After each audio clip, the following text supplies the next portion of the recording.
Obrigado. Virei tio do Natal, né? Obrigado. É assim, Natal pronto, me apresentou, né? Vamos. Rodrigo é tio do Natal, pra mim.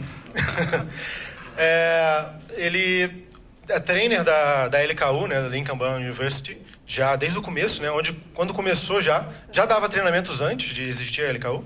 Já treinou mais de 1.000 pessoas, em Kanban só. E em agilidade em geral, ele recentemente virou CST também, pela Scrum Alliance, então também dá treinamentos de Scrum, né? Hater! Falei, quem é a pessoa que tá fazendo né? Claro. Óbvio, né? Falei, quem é que é essa pessoa?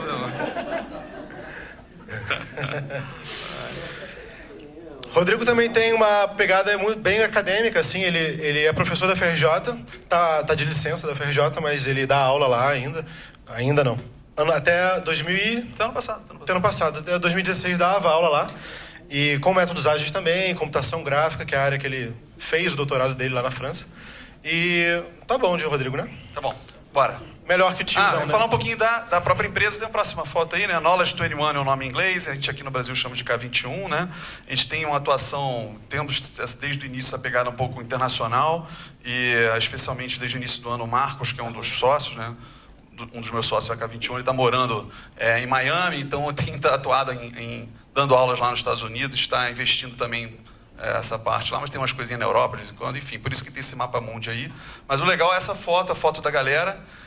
Tem um intruso nessa foto. Tem um ali que não é da K21. Tem outros da K21 que não estão nessa foto, né? Mas tem um ali que não é. Quem que não é da K21? É o Jeff. É o Jeff aqui. Cadê a vai pro Jeff também? Pô, que isso? Cadê? O Yoshima saiu, né? Mas a gente conseguiu trazer o Jeff no Scrum Gathering, né? Desse ano lá no Rio. É um evento anual. Já fica a dica, vai ter de novo ano que vem. Última semana de julho. Esse ano, a gente acabaram os ingressos 50 dias de antecedência. 550 pessoas, né? 500 vendidos, os ingressos vendidos são 450, né? A gente está aumentando até o número de pessoas para ter mais vagas, né, para o ano que vem, mas fica a dica para vocês ficarem espertos para o ano que vem. E o Jeff foi o keynote lá, enfim. E está ali tomando a cerveja com a galera. Essa é a nossa sala lá em Copacabana, né? Onde fica o nosso escritório. Bom, esse aqui é só um disclaimerzinho, a gente botou como uma legenda, vocês vão ver em todos os slides um desses 3 labels, pelo menos. Teoria, quando tiver um slide que, bom, caiu agora o sinal, voltou? O sinal caiu aí, cara. Foi, voltou. Quando tiver algum slide que tiver teoria ali, é um conhecimento que a gente vê em livros, certo? De Kanban, a literatura de Kanban vai estar baseada aqui em alguns slides. O contexto que são informações, né, desse case que a gente vai apresentar para vocês. E o aprendizado, por último, é o que a gente aprendeu. A gente, K21, aprendeu durante esse case que a gente vai explicar para vocês até o final da palestra. Beleza. Contexto. Beleza, aqui o cliente a gente apelidou de TR só, beleza? A gente não pode falar. NDAs nos permitem falar certas coisas, mas o nome não dá. Isso. O contexto deles é o seguinte, eles são uma empresa de software, eles desenvolvem software e vendem o software. E o time deles era distribuído entre Rio, São Paulo e Joinville, assim, longe, bem separado. E era um modelo bem maneiro, que era o seguinte: no Rio ficavam os desenvolvedores, em São Paulo ficava a galera de negócio, e lá em Joinville ficava a galera de QA. Era ótimo, né? Funcionava bem, né? A empresa trabalhava bem remotamente, né? Mas só que não. E tinha vários problemas, né? A gente foi chamado para fazer um trabalho lá, né? Rafael chamou a gente para lá, e que era o diretor na época lá, de TI. E ele estava sentindo que tinha acabado de chegar, tipo, cara, tá caótico isso aqui, tá complicado, não tá bacana, tem algum problema aqui, vem nos ajudar. A gente foi lá para entender um pouco, foi fazer alguns trabalhos que a gente costuma fazer, mas os pontos importantes sobre o software deles é que é um legado velho, assim, aquele legado maneiro, 10 anos, né? Ou mais, né? E lida com muitas obrigações legais, o software deles. Então, sofre muito impacto das mudanças nas leis. E tinha, para variar, por ser bem mal mantido, bugs. Era uma coisa bem comum no backlog deles, e problemas diretos, não parava de aparecer problema. E tinha uma característica também de ser meio plugin, feito com um modelo de plugins, né? Assim, então, é o modelo, inclusive, de negócios deles. Eles vendiam plugins também, né, para os clientes, etc. Né? Então, além do produto principal. Né? Que deixa as coisas um pouco mais difíceis aí. A gente fez com eles treinamentos, né? De PO, de Kanban também, um workshop executivo que a gente costuma fazer mais com a diretoria, para ter o linguajar certo para falar com eles, para quando vai conversar sobre ágil. Ou Kanban, tá? Não quero... Cadê? Tem alguém... Alguém considera que Kanban não é ágil? Só para saber aqui. Não? Não? Beleza. Bom, então maravilha. Ágil. Vamos chamar de ágil. E a gente fez um trabalho com eles, que é esse aqui. A gente vai falar muito sobre esse trabalho, que é o Evidence. A gente fala bastante esse produto que a gente faz, né, esse serviço. E, no fundo, mas só para explicar rápido, durante uma semana você faz uma sprint diária. Todo dia tem uma entrega. Todo dia tem uma planning, todo dia tem uma review, todo dia tem uma retrospectiva e um produto com algum incremento de valor para poder botar em produção. Então, Evidence é Extreme Value Driven Coach. Então, a ideia de você realmente é um coach, né, orientado a valor extremo. Todo dia o time tem que entregar algo útil. Né? Então, é tão extremo como você exprime, né, você comprime tanto o tamanho da sprint, é claro que os problemas aparecem. E aí a gente, enquanto coach, a gente pode atuar nos problemas. Então, esse é um modelo que a gente... foi uma criação nossa, mas a gente tem isso público, tem um documento de como se faz um guia.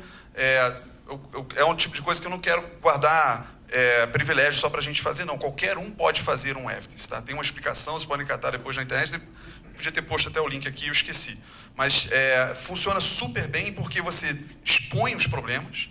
E durante essa semana, é claro, você vai tentar resolver esses problemas o máximo possível. Legal ser precedido de um workshop executivo que você vai nas diretorias e fala, olha, a gente vai rodar, vai ter uma semana que os problemas vão pipocar. A gente vai bater aqui na porta e vai pedir para vocês ajudarem a resolver o problema. A gente precisa da colaboração de vocês. Então, é um trabalho muito intenso e depois, essa lista de problemas fica como se fosse um backlog de coisas que a gente tem que resolver na organização, de melhorias da organização. E aí, normalmente, segue algumas semanas de coaching ali, após o Evidence, que está trabalhando nisso aí. Tá? E aí, durante o Evidence, teve esses pontos aqui, né, Daniel? A gente fez uma redistribuição dos times, tem um remapeamento do upstream, que a gente vai explicar com calma para vocês, e essa classificação do serviço por horizonte, que é o que deu o título à palestra. Né? Então, essa palestra aqui, a gente ficou até na dúvida, né, se ficava meio case... ela não é bem o case, ela é sobre os aprendizados, mas é que partiram desse case. Então, o tempo todo a gente vai falar um pouquinho do case, mas a gente quer focar nos aprendizados. Tá? E depois teve o coach de 4 semanas, como a gente falou. Então, são 5 aprendizados que a gente quer deixar aqui dessa apresentação. Tá? O remapeamento do upstream, horizontes de classes de serviço, e esse aqui, né, é o título da palestra. Ontem, a gente estava organizando a palestra, a gente percebeu isso aqui, superclasses de serviço, que é uma coisa que a gente já estava meio na nossa cabeça, a gente organizou para a palestra. Então, isso aqui é um terceiro aprendizado, que é consequência desse aqui. A gente fez um experimento lá de Kanban com Less, que a gente vai explicar para vocês também. E, finalmente, esse papo dos horizontes nos levou a hoje usar já em outro cliente. Então, isso aqui é fora do case, né? É pós-case, digamos assim, que são horizontes para portfólio. Alguns desses itens aqui, por si só, dariam outras palestras, né? Então, por isso a gente está nesse pegada rápida. Está rápido demais ou está indo bem? Beleza. Então, tá.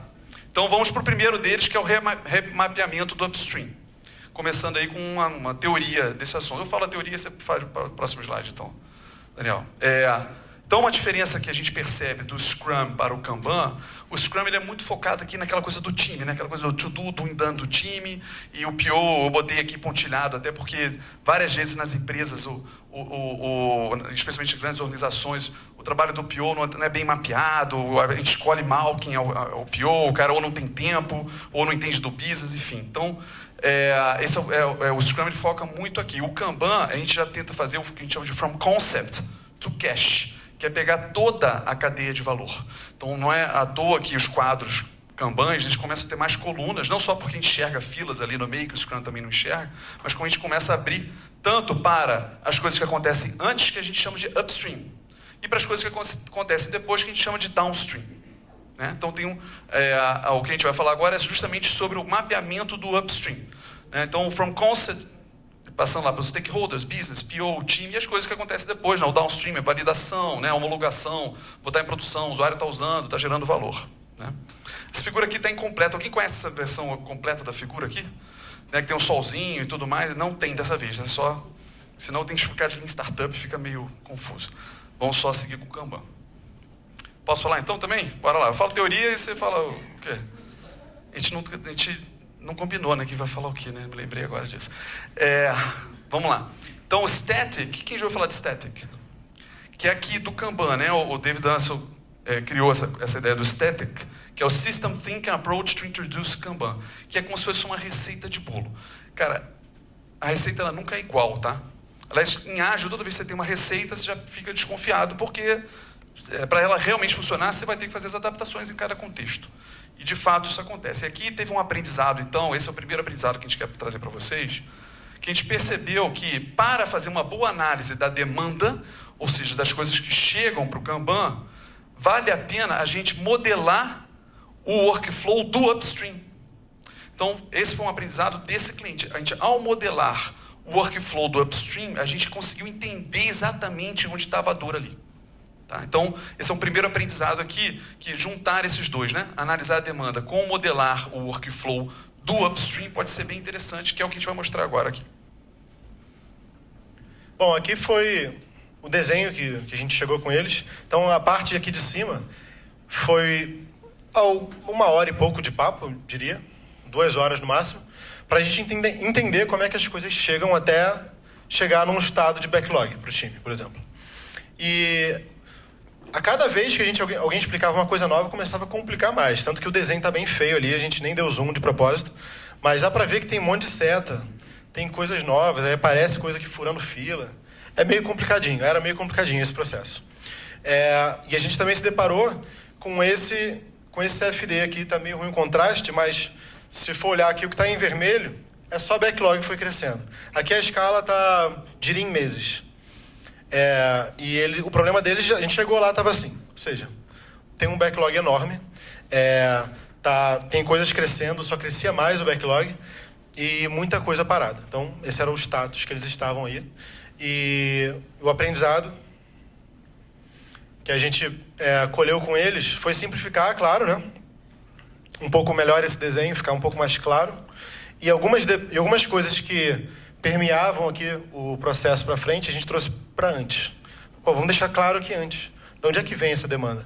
A gente percebeu que a classificação das coisas que entravam passou a ser muito importante para o processo. Porque dependia muito de onde vinha, o processo era praticamente o mesmo, mas tinha certas questões que precisavam ser tratadas particularmente dependendo do tipo de demanda que aparecia. Então aqui tem pelo que eu lembro, mais ou menos aqui, também a gente não botou zoom de propósito, não interessa o conteúdo, mas mais ou menos isso aqui era o upstream, né? Aqui seria o middle stream e aqui seria o downstream. Tá. Beleza? Aqui foi... a gente mapeou para cada pedaço do processo, upstream, midstream e o downstream, a gente olhou para quais são os pontos críticos em cada uma dessa etapa do processo inteiro, né? From concept to cash. Muitas dores estavam no upstream. Já de cara ficou explícito isso, ficou fácil, por a gente ter feito essa análise de como as demandas entram e como funciona essa entrada, ajudou a gente a ver isso logo de cara. E aqui foi já um pouco mais para frente no trabalho com eles, foi tentar clarear um pouco mais as transições, o que é fila. Se for olhar o que está aí nesse desenho, o que é azul é fila. Então já tem bastante fila nesse processo. E tentar clarificar mais e começar a reduzir um pouco as etapas que tem aí. Então esse foi o aprendizado 1, a ideia de você fazer no início do trabalho o remapeamento do upstream. Então, junto com a análise da demanda, mapear o upstream. Tá? E aí vamos para essa coisa principal dos horizontes de classe de serviço. E aí, aquela figurinha que apareceu ali do desenho, que a gente foi refazendo e tal, a gente foi percebendo que existia um padrão talvez temporal na forma como a gente estava trabalhando, né, a chegada da demanda do upstream. E aí a gente lembrou desse trabalho da McKinsey, né, que são os 3 horizontes de crescimento. Isso é baseado... esse gráfico aqui é um gráfico relativamente conhecido, né, a morte e vida de produtos, né? Então, um produto ele nasce, tem um sucesso, ele morre, depois tem uma outra etapa, vem outra etapa. E aí, inspirado nesse gráfico, que é como se fosse um histórico de produtos, a McKinsey propôs que as empresas deveriam fazer investimentos pensando nos horizontes do tempo.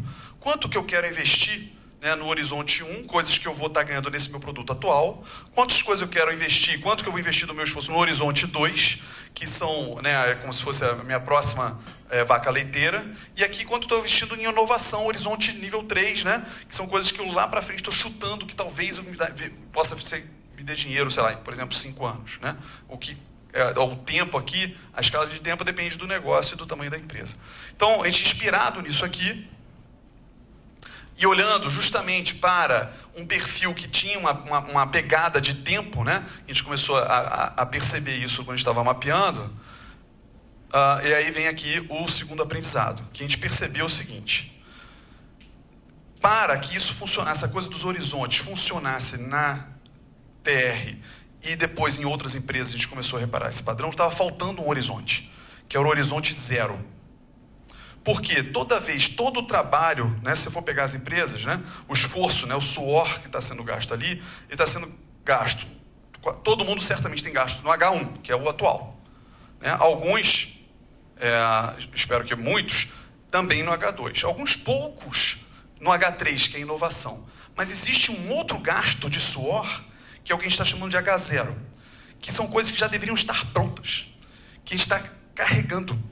Então, é o legado, é o bug, ou é aquela obrigação que você tem que fazer porque o Banco Central, você trabalha na área de finanças, você tem que fazer, ou porque você é auditado Sabonis Oxley, MPSBR, não sei das coisas, e você é obrigado a fazer. Então, o esforço, existe também um H0. E a gente classificou dessa maneira, existe um post que a gente escreveu na época, né, sobre isso, que a gente deu nomes, né? A H1 é a evolução do atual, o H2 é revolução, você está mudando, mas ainda é em cima do mesmo assunto. E o H3 é que é inovação completamente. Mas existe também o H0, devolução. Quando a gente escreveu esse post, ainda não tinha caído uma ficha, que eu já vou trazer para vocês, que na verdade existe. O H0 ainda teria 2, tá? Que é devolução e obrigação. Para justamente separar o que é bug, que estaria classificado como devolução, e obrigação, que é a burocracia que você é obrigado a arrastar. Né? Essa ideia desses horizontes, né? Então, o H1, H2, H3 estão para frente no tempo, o H0 é o que você está tendo que arrastar. Foi uma pegada, a gente na época conversou com algumas pessoas, né, da comunidade, uma delas o Paulo Caroli. Então o Paulo, cara, Rodrigo, você tem, né, Toledo, Daniel, vocês têm que escrever sobre isso e tal. Aí ele pegou e escreveu, vou escrever, hein? Conversei com o Rodrigo, deu aquela cutucada. Falei, Daniel, a gente tem que escrever sobre isso daqui. E depois teve um outro cara, que é o João Reis. Quem conhece? Vamos lá, quem conhece o Paulo Caroli primeiro? Cara conhecidão, né? Amigo meu de infância, tá? Quem conhece o João Reis? É um pouquinho menos conhecido, mas também conhecido aqui em São Paulo, está em Portugal, né? Mais um brasileiro bom que saiu do país, né? E o João Reis, ele também escreveu, ele gostou muito dessa ideia, e falou assim, cara, eu vou fazer meio que ilustrado. Então a próxima imagem aí é do João. Ele falou assim, então isso aqui é o seguinte, H1 é sua vaca leiteira atual. Quem conhece o João sabe que ele gosta de desenhar, né? Que é estável, curto prazo, evolução, né? É o que te traz dinheiro hoje. O H2 é o seu bezerro, né? Que vai virar a sua próxima vaca leiteira, né? Emergente, médio prazo, né? Revolução, que você sabe que trará dinheiro em um futuro próximo. Não está trazendo agora, mas você já tem uma boa certeza sobre isso. O H3 aí é como se fosse um zoológico. São os outros animaizinhos que você está criando, porque de repente algum deles pode ser que venha te dar dinheiro no futuro. Né? E normalmente as empresas que estão com essa visão de apostar no H3, é isso mesmo, eles não criam uma coisa só, eles criam umas 3, 4, 5 para ver se pelo menos uma dá certo. Né? Então, experimentos longo prazo, inovação, que você não sabe se trará dinheiro no futuro, é uma aposta. E tem o H0, que foi interessante, que ele desenhou como se fosse os gestos dos ossos, né, o esqueleto de vaca, você sabe, aquela figura assim, nordeste, né? No, sei lá, faroeste, né? Então, que é a vaca morta, né? Que você tem que pular por ela, né? São os débitos, devolução, problemas, né? O que leva seu dinheiro e não traz retorno. Né? A gente gostou dessa... E ele é muito, muito criativo, ele chamou isso The Cow's Report. Mas quem me conhece sabe que eu adoro piada sem graça, né? Essa é muito boa, né? Essa é uma excelente piada ruim, né? Muito boa. Então, feito pelo João Reis. Aqui tem um link, depois a gente vai deixar aí a apresentação para vocês. Legal? Vamos chegar, então, nessa conclusão das superclasses de serviço. Tá? Bom, para quem já leu um pouco sobre, em Kanban a gente normalmente tem essa classe de serviços padrão, que tem o Expedite, tem Fixed Date, Standard, Intangible e depois veio o Bug, né? O Bug veio depois. O Bug ele pode também não ser tratado como classe, pode ser tratado de outro jeito. Então, beleza, isso aqui é uma maneira de representar. Ela não encaixava muito bem no cenário que a gente tinha. Não dava para encaixar dessa forma aqui as coisas. Aí o que a gente fez, né? Vou pensar um pouco, quais são os outros tipos de modelos de divisão de classes de serviços que existem. Então, esse é o original do David Anderson, mas a gente já há um tempo, não foi nesse trabalho da TR, né? Antes disso, várias vezes a gente usa outras classificações de classe de serviço, né? Por isso que é a superclasse, né? Outras classificações de classes de serviço. Legal? Inception. Beleza? Então, vai lá, segue, Daniel. Tem, por exemplo, cliente interno, né? A gente trouxe aqui como exemplo. Eu posso ter um desenvolvimento interno na empresa que desenvolve tanto para contabilidade, financeiro e RH no mesmo produto. E eu tenho que dividir, balancear meu trabalho entre essas três áreas diferentes. Quem conhece o conceito de classe de serviço? Então, vou testar vocês, hein? Num quadro Kanban, como que a gente representa as classes de serviço, as diferentes classes de serviço? Viram linhas horizontais, certo? Então, a gente começou a reparar que em certas situações, essa aqui pode ser bem interessante, que são os originais do David Anderson. Mas em certas situações, fazer dessa maneira aqui pode ser mais interessante, né? Outras situações, Daniel? Por exemplo, um cliente externo. Se eu tenho um aplicativo de Uber, por exemplo, à la Uber, como tudo é hoje em dia, eu posso ter um cliente externo diferente. Tem uma parte do meu produto que é para o motorista, outra parte é para quem vai pegar o Uber, vai ser o passageiro. Nós nunca tivemos dentro da Uber, mas talvez um quadro Kanban da Uber tenha duas swim lanes, né? Uma para motorista e outra para passageiro. Um outro exemplo bem comum até quando tem um time que mantém um legado e ainda desenvolve coisas novas para ele. Então, tem uma parte do quadro que vai ser muito voltada para manutenção do que já foi feito, problema, correção, e outra parte para desenvolver novas features, coisas novas que vão agregar valor também. Outro exemplo é o da McKinsey, próprio da McKinsey, o H1, H2, H3. Eu posso pegar todas as demandas e ver onde é que ela se encaixa ali. Mas como também não se encaixava, a gente fez esse. Botou o H0 para esse cliente, certo? E foi bacana que não tem muita receita de bolo, como a gente falou um pouco no começo. Tem várias maneiras de você cortar uma torta, certo? Você pode cortar fatia, pode cortar ela em quadradinho se quiser. E é a mesma coisa aqui. É uma maneira de você cortar as coisas que chegam. Você quer classificar elas de uma forma diferente porque faz sentido por algum motivo. Beleza? Mas, olhando um pouco para isso, a gente conversando até ontem, tá? Ontem, isso é o resultado de ontem. Imagina um metafísico olhando para isso. Fala, tem algo aqui. Vamos modelar. Vamos modelar isso aqui.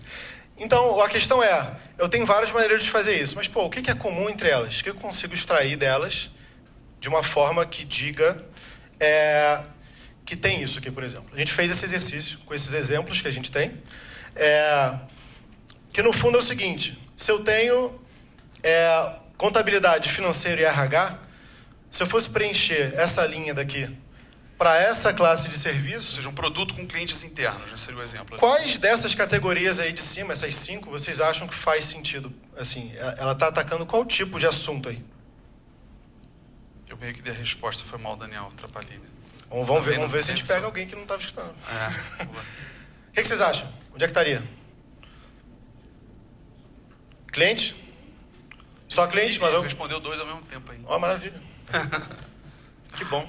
Manutenção e novo, tipo de execução que a gente chamou, vai explicar um pouco melhor isso, e qualidade, né? Pode ser problemas, defeitos em produção, por exemplo.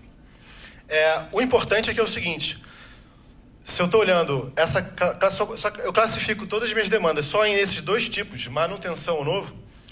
Quando a gente marca uma bolinha ali, quer dizer o seguinte: eu consigo diferenciar aquela coluna olhando para os itens que são classificados, ou seja, manutenção e novo, eu tenho uma demanda que é do tipo de execução, que pode ser de manutenção. Às vezes depende muito de como vai ser feito mesmo. Pode como ser é que eu vou até corrigir? muitas vezes linguagens diferentes, né? Ou Manutenção, linguagens, ou se é um problema de qualidade. Aqui pro padrão do Kanban, a gente pintou essas bolinhas aí. Tem uma questão muito voltada para a expectativa da data de uso. Por exemplo, a gente tem o Expedite, o Fixed Date, que está muito voltado para quando isso aqui vai estar pronto. Tem a ver com essa questão de data. Então, tem a ver com quando isso chegaria para o usuário. Também tem tipo de execução e qualidade, porque tem bugs também, por exemplo. E Intangible e Standard a gente consegue diferenciar também, dessa forma. Olhando para a McKinsey, a gente tem esses três. Tem um foco forte também de tempo, porque ele é temporal. O H1, H2 e H3 são temporais. É o de agora, daqui a pouco e mais para frente, por exemplo. E cliente também e produto. Por quê? Ele fala de inovação. Ele fala de, eu tenho um produto pronto, eu tenho minha vaca leiteira, quais são as próximas coisas que podem me dar dinheiro e quais são os próximos produtos, talvez, que possam me dar o dinheiro, que seria a parte mais de inovação mesmo. Então, a gente ataca essas três colunas com essa classificação. Aí, bom, para o caso que por que a gente fez isso, né? Porque essa classificação que a gente usou nesse cliente, ela abrangia essas 5 categorias. E o que era preciso para eles lá, né? Era necessário para eles que a gente conseguisse classificar essas 5 diferentes, de uma forma bem clara. E aí a gente preparou, hoje, conversando, alinhando aí como é que a gente ia explicar isso aqui. Então, isso aqui seriam como se fossem superclasses, né? Mas ainda teria uma hiperclasse. Porque esses 3 aqui têm a ver com business. E esses 2 aqui têm a ver com técnica, né? Com a questão técnica. Então, existe talvez uma primeira decisão quando você vai mapear classes de serviço. Eu vou mapear a classe de serviço do ponto de vista do business ou do ponto de vista técnico, né? O que eu estou querendo resolver quando eu estou separando em classes de serviço? Certo? Assim, está ainda num modelo meio viagem aqui, né? Porque isso é recente, a gente reparou o padrão ontem, a gente na hora de montar a apresentação, cara, tem esse padrão aqui. Dado todos os times que a gente tem para trabalhar. Beleza? Muito bem. Além disso, existe um outro conceito aqui, que eu tentei fazer da maneira mais simples de explicar, que é o chamado Feature Teams. Então, existem 3 tipos de times nessa classificação que os caras do LESS que criaram, então não fui eu. Que seriam os Functional Teams, que é quando você tem os caras, por exemplo, time de QA, time de DBA, são Functional Teams. Mas existe o Component Teams, que são times multidisciplinares na função, mas eles só mexem naquela partezinha do produto. Eles só entendem dessa parte aqui do business.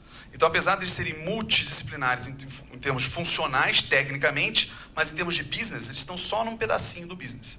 Então, o que a gente deveria promover Feature Teams, que são times não só cross-functional. Você viu que eu criei essa palavra aqui? Não, fui... Cross-production, isso não existe, tá? Eu que inventei, mas acho que foi a maneira mais fácil de explicar. Certo? Que o cara não está só numa função técnica e ele não entende só de um pedaço do business. Então, eles têm o máximo possível buscar Feature Teams. Então, são 2 coisas preconizadas aqui, Broader Product Definition e Feature Teams. E aí, por um acaso, o próximo contexto? Qual é o próximo slide aí? É o contexto. Então, por um acaso, quase falei o nome da empresa, na TR, há cerca de uns 6, 7 anos, eu tinha dado um treinamento de Scrum lá atrás para eles, já estava nesse produto, né? E o líder técnico lá, meu xará, até Rodrigo, ele captou uma coisa que era importante, que era manter essa multidisciplinaridade do time. Eu ainda não tinha essa definição de Feature Teams, mas ele percebeu. Cara, não só eu quero ter times multidisciplinares, mas especialmente eu quero ter times que entendam o produto como um todo. Então, ele é um produto que atende legislação federal, estadual e municipal, mas ele não especializou os times dele. Então, são cerca de... ao todo, são 50 pessoas, mais ou menos, tá, envolvidas nisso aí. Todos teriam a habilidade, ou pelo menos a permissão de mexer em qualquer pedaço do produto. Tá? Então, ele já tinha um pouco da ideia de cross-productional, que eu chamei aí. Isso ele resguardou durante anos. Quando ele chegou, 5 anos depois, né, a gente chegou lá, convidado lá para tentar dar uma arrumada na casa, ele tinha isso já. Então, já estava a um passo de a gente conseguir trazer essa pegada do LESS também. Né? De ter um único Product Backlog. Né? Já vocês vão ver que é o LESS com o Kanban, né? A combinação. E só faltava resolver o problema do Functional. Né? Fala aí um pouquinho ali das figuras aí. Então, como esse time... Isso aqui foi a estrutura inicial dos times para a gente fazer o próprio Evidence, para começar a trabalhar junto. A gente trouxe todo mundo para o Rio, né, onde tinha mais gente. Levou, mais barato. Estamos em São Paulo. Levou todo mundo. Levou, né? Levou. Isso. Eu estou no Rio ainda, não sei porquê. Então, a gente montou, junto com eles, esses times. A primeira ideia de times para eles, porque ainda era silos antes. Então, era muito voltado para time de QA, time de desenvolvimento, time de produtos, por exemplo. Então, a gente agrupou aqui de uma forma que eles seriam cross-productional. Essa é a palavra. Feia, né? E a gente fez um trabalho continuado um pouco com eles aqui, a parte de conhecimento entre os 3 times que estavam aqui. E aqui é conhecimento do negócio. Cada coluninha dessa daqui é um pedaço grande do sistema. Então, o próprio conhecimento não estava pulverizado aqui, já não estava tão claro, mas a gente deixou visível, deixou bem explícito. Pô, onde é que estão os gaps principais aqui de conhecimento? E depois de umas semanas de coach lá, esse aqui era durante o EVS, depois eles viraram 5 times, né? Nesse momento eram 3, depois a gente distribuiu em 5. Então, esse aqui já é a reunião final lá no EVS. Olha que interessante, no espaço deles lá, eram 3 stand-up meetings acontecendo ao mesmo tempo, né? Aqui é a explicação final de tudo que a gente tinha feito durante aquela semana, de como eles iam passar a trabalhar. Eles foram acordando, todo o trabalho que a K21 faz nas empresas é sempre a 4 mãos, tá? 4 mãos. A gente está sempre juntos tomando a decisão com o cliente formatando. Não existe uma solução que a gente traz pronta. A solução ela emerge na conversa, né, entre a gente e o cliente, né, sempre contextual. Então, a própria solução que eles, ao longo do caminho da semana, eles foram decidindo, e aqui era o apanhado geral aí, né? Engraçado aqui dessa foto, mostra um pouco todo mundo, né? Junto aqui, as 50 pessoas envolvidas. Tinha gente aqui que já trabalhava uns 5 anos juntos, nunca tinha se visto, né, pessoalmente. Só falavam por telefone, nem por vídeo. Então, foi legal ver aqui, pô, você que é o fulano? Sou, pô, bacana. Sabia que você era careca, por exemplo? Tipo, legal, né? Várias coisas assim diferentes. Careca, não entendi. Não sei. Tá. É a primeira coisa que me veio à cabeça. Piada ruim também. Boa. Tico. Muito bem, então, só que o Kanban tem uma outra coisa que é o seguinte, eu posso ter múltiplos backlogs para um mesmo time, porque eu estou trabalhando com classes de serviço. Eu tenho 3 classes de serviço que eu estou servindo ali o time, né? Então, a mistura que a gente fez se eu tenho de um lado mais de uma classe de serviço para um time, mas eu gosto também de ter um backlog que seja para múltiplos times, nesse caso fazia sentido, a gente dividido, né? E aqui era H0, H1, H2, H3 eles decidiram ter um time à parte. Muitas empresas fazem isso, tá? Tem empresas que criam até outro CNPJ para não contaminar a inovação, né? Então, eles tinham um outro time à parte que fazia inovação, o H3, e essas 50 pessoas eram divididas, né, em times, mas todos os times podiam pegar dos backlogs. Só para quem não conhece como é que isso funciona no Kanban, classes de serviço, você tem um percentual, né? Então, existe uma combinação, quando você divide em classes de serviço, há uma combinação que é quantos % que eu vou dedicar, o meu time vai dedicar, né, o meu conjunto de times, nesse caso, vai dedicar para o serviço A, para o serviço B e para o serviço C. Então, essa é uma tomada de decisão importante, né? Nesse momento, depois que a gente fez todo esse desenho, faltava responder essa pergunta. Então, foi quando chamaram o CTO da empresa. CTO da empresa, vem aqui. Quantos % você julga que a gente deve dedicar para H0, para H1 e para H2? Né? E aí, juntos, a gente desenhou, ficou alguma coisa, no caso, de 40, 20, alguma coisa assim. Ele ligou para o CTO internacional, uma multinacional, né? Ligou lá para o indiano, né, o salário dos caras aqui são 50 caras que estou pagando por mês.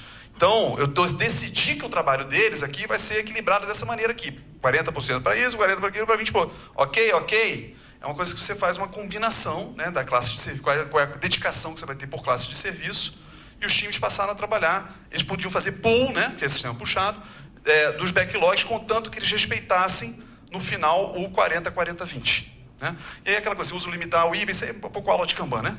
Quem fez aula de Kanban aí sabe, né, como é que a gente faz, né? Limita o IP, distribui o IP limitado pelas classes de serviço, fica controlando, né, como é que está a distribuição, enfim. Essa é a mistura aí do Kanban com o Less. Quantos minutos a gente tem? Você já aproveitou que eu falei para levantar a plaquinha. Não tem mais, um pouquinho mais de 5, vai. 7, tá.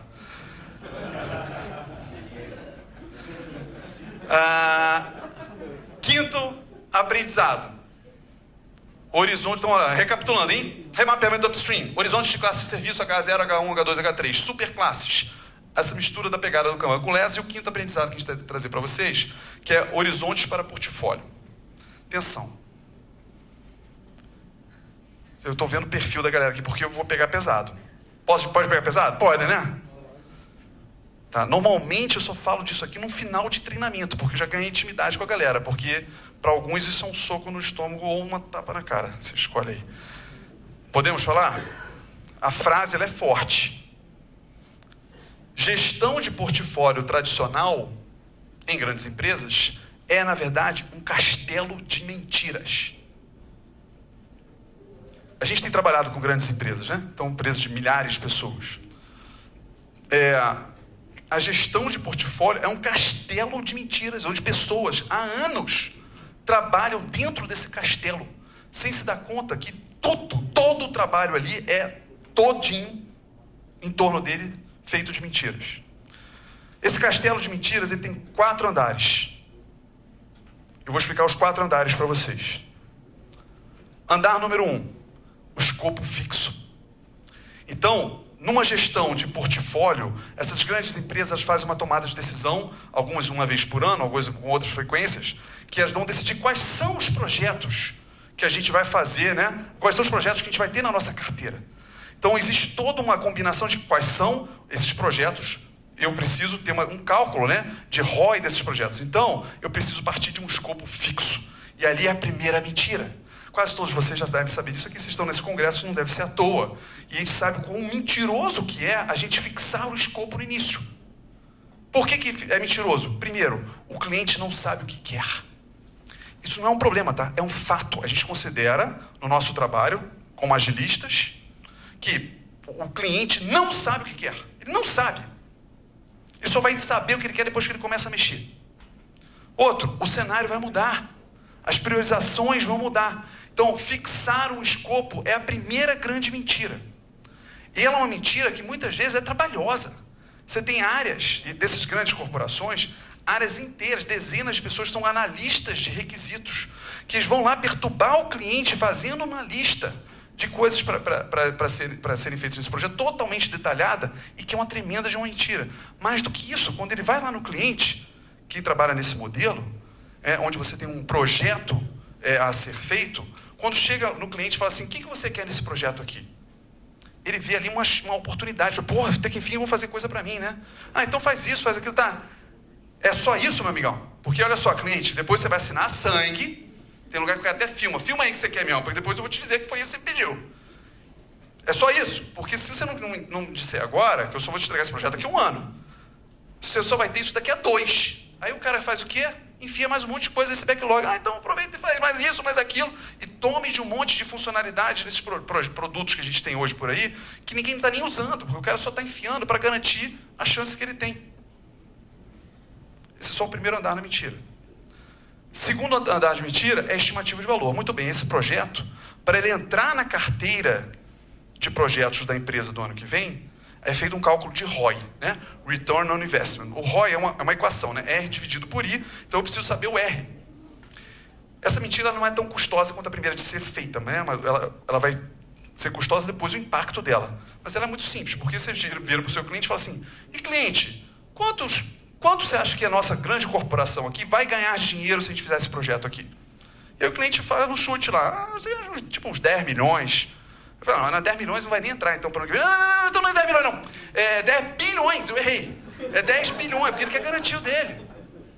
Uma tremenda de uma mentira e que várias vezes não é verificado. Os projetos são selecionados baseado numa suposição de valor e que ninguém depois verifica. Terceiro andar da mentira. A estimativa de custo, que normalmente ela é atrelada à estimativa do prazo, né? Em projetos de alta complexidade, que inclui somente todos os de software e produtos digitais, né, beira o impossível ter essa previsão. Se alguém pergunta o prazo de uma coisa, e o cara responde, vai ficar pronto dia 1º de abril de 2018. Das 3, uma. Ou ele está se enganando, ou ele está te enganando, ou está sendo enganado, porque não dá para você dar uma data precisa. Responder a pergunta, quando é que fica pronto, ela só é honesta se ela for uma janela de tempo. Né? Eu não sei se vocês estão vendo aí nas palestras aqui de Kanban, se tem alguma coisa de no estimate, eu não sei. Tem alguém aí que manja bem da grade aí? Então, ó, coisa, eu não sei se está todo mundo acompanhando, está na comunidade Kanban já há um tempo que a gente está fazendo falando de no estimate e usando algoritmos de Monte Carlo para fazer previsão de data. Quem já viu isso? Então, quem não viu, corra, né, atrás, e a previsão é um algoritmo, ele calcula e ele dá uma distribuição no tempo. 10% de chance de terminar dia tal, 40% de chance de terminar dia tal, 70% de chance de terminar dia tal. Isso é honesto. Tá?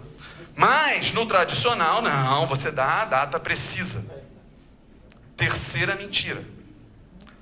Dito isso tudo, o seu projeto finalmente é escolhido e vai entrar na carteira. O que passa a acontecer a partir desse momento? Um acompanhamento, né, de como é que está o andamento. Como é que no mundo tradicional se faz acompanhamento de projeto? Quer saber o cronograma. Se está na data ou não está. Eles fazem até sisteminha de cor, verde, amarelo, vermelho. Vermelho está ruim, amarelo mais ou menos, verde. Aí surge a figura do verde melancia. Que é verde, né? É verde por fora, mas por dentro tudo vermelho, né? Que é a quarta. Essa mentira é a mentira que é acompanhada pelos vice-presidentes, diretores, ficam olhando para essa mentira. E tal como num castelo de gelatina, o último andar é o mais menos crível de todos, certo? E é o que os caras ficam olhando lá.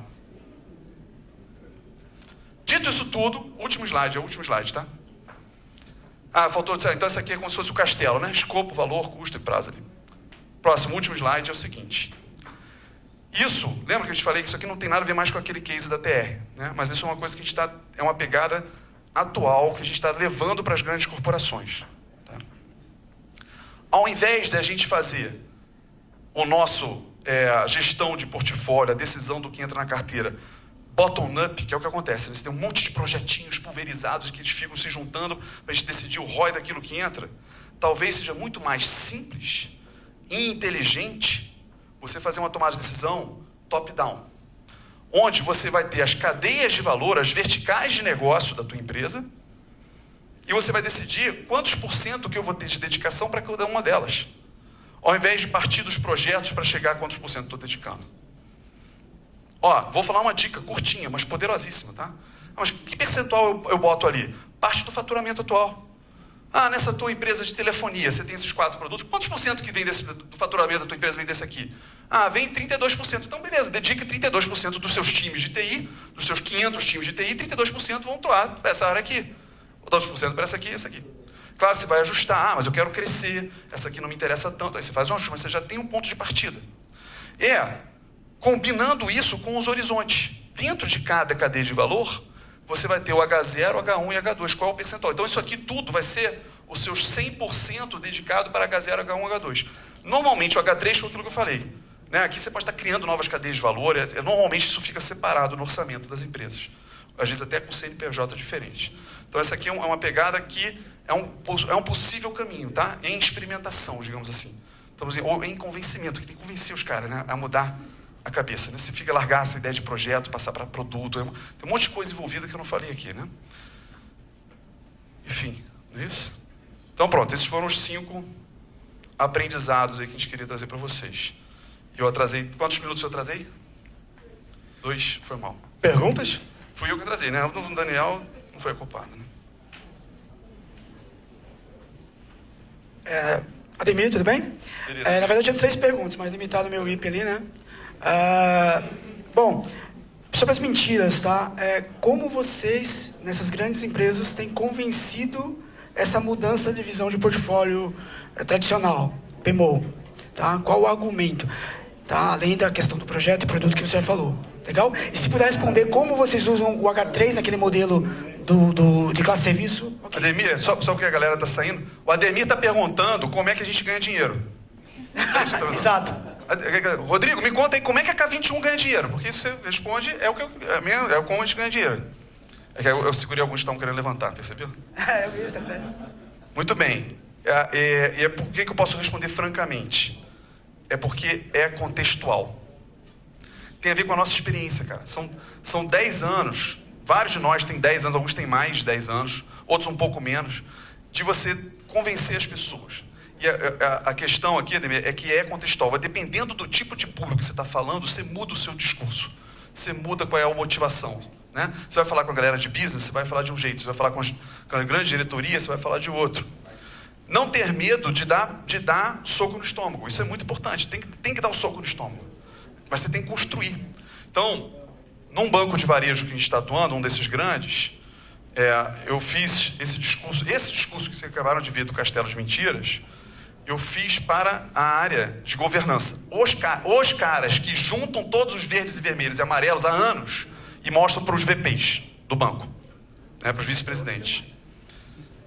Mas para eu fazer esse discurso, foi um dia que eu passei 8 horas com eles. Eu levei 7 horas e meia quebrando o paradigma, para na última meia hora dar o soco no estômago e todo mundo concordar.